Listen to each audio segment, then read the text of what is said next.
મેદસ્વીપણું શું એ વંશાનુગત હોઈ શકે? વારસાગત 100% છે, પણ જીવનશૈલીએ એમાં બહુ જ મોટો ઉમેરો કરેલો છે. બરાબર. મેદસ્વીપણાનું એકમાત્ર કારણ એવું છે કે ઓવર ઇટિંગ થાય છે? મોટા ભાગે. બરાબર છે. શું કાર્બોહાઈડ્રેટવાળો ખોરાક વધુ પડતો લેવાથી મેદસ્વીપણું થાય છે? 100% એનાથી પણ એ અને ચરબીયુક્ત બે ભેગું થઈ જ બેડ કોમ્બિનેશન. બરાબર છે. શું મેદસ્વીપણાનું કારણ મેટાબોલિઝમનું ઓછું થવું છે કે સ્લો થવું છે? ઓછું થવું અને સ્લો થવું બંને જરૂરિયાત છે. જી. જો કોઈ વ્યક્તિ ઓટ્સ બિસ્કિટ ખાય તો એનો દુષ્પ્રભાવ કેવો હોય છે? દુષ્પ્રભાવ નથી, ગુડ પ્રભાવ છે. એટલે ખાવા જોઈએ. જી. ઓછું ખાવાથી લોકો એવું માને છે કે કસરતની જરૂર નહીં પડે, તો શું આ વાતમાં કેટલું તથ્ય છે? ડાયટ અને એક્સરસાઇઝ એ તો જીવનના બે પહેલું છે. પેટ્રોલ જેટલું નાખો એટલું તો વાપરવું પડે સાહેબ ગાડી. ઘણા લોકો એવું માને છે કે સપ્લિમેન્ટ્સ લઈશું અને તો આપણને પોષણ પણ મળશે અને વજન પણ નિયંત્રણમાં રહેશે, તો આ શું છે? આ બહુ જ મિથ છે અને ખોટી માન્યતા છે.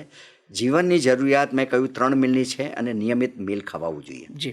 શું પ્રીબાયોટિક અને પ્રોબાયોટિક ભોજન લેવું એ વજન માટે ઉપયોગી થઈ શકે? વજન માટે બી ઉપયોગ થઈ શકે અને જિંદગીની જીવવા માટે બી ઉપયોગી છે. આપણી જે આયુર્વેદિક પદ્ધતિથી આપણે જિંદગી દહીં અને છાશથી જીવ્યા, એટલે છાશ અને દહીં આપણા બેસ્ટ, આપણું જે પ્રોબાયોટિક આપણને નેચરલ ફોર્મમાં મળે છે. જી.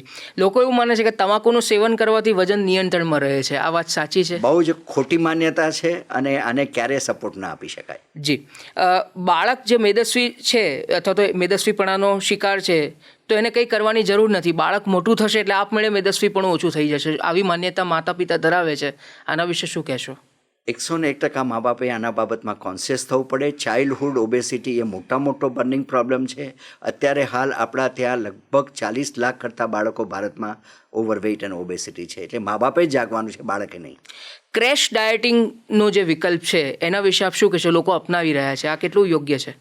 મેં કહ્યું કે જીવનશૈલીનો બદલાવ સાહેબ છે. ક્રેશ ડાયટના પણ એના નુકસાન છે. ના કહ્યું કે તમે કીટો ડાયટ ખાય છે, આ ખાય છે, ઇન્ટરમિડિયેટ ફૂડ છે, પણ બોડીની જે જરૂરિયાત ઉપરવાળાએ બનાવી છે એની રીતે જીવનશૈલી જીવવી જોઈએ. ઓકે. અંતમાં એક પ્રશ્ન છે કે યોગ્ય ખાનપાન માટે જે પણ બજારમાંથી વસ્તુ લો એને લેબલ્સ વાંચીને લેવા, એ આપ શું સલાહ આપશો આના અંગે? બહુ જ હવે અત્યારે હાલ અને ગવર્મેન્ટને ધન્યવાદ આપવા જોઈએ આના બાબતમાં કે ધીરે ધીરે આ શરૂ થયું છે. બિકોઝ તમે શું ખાઈ રહ્યા છો, તમે કેટલી કેલરી ખાઈ રહ્યા છો એ તમને ખબર હોય. હવે દરેકના લેબલિંગ શરૂ થયા છે કે તમે આ વસ્તુ લઈ આવ્યા છો તો એમાં કઈ કઈ વસ્તુઓ છે, એમાં કાર્બોહાઈડ્રેટ કેટલી, ફેટ કેટલી છે, ઇવન સેચ્યુરેટેડ ફેટ કેટલી છે, કે જે નુકસાન પહોંચાડવાવાળી વસ્તુઓ છે એમાં બતાવે છે. એટલે 100% અમને આપણે પ્રોત્સાહિત કરવા જોઈએ અને એવી વસ્તુઓ જ ઘરમાં વપરાવી જોઈએ.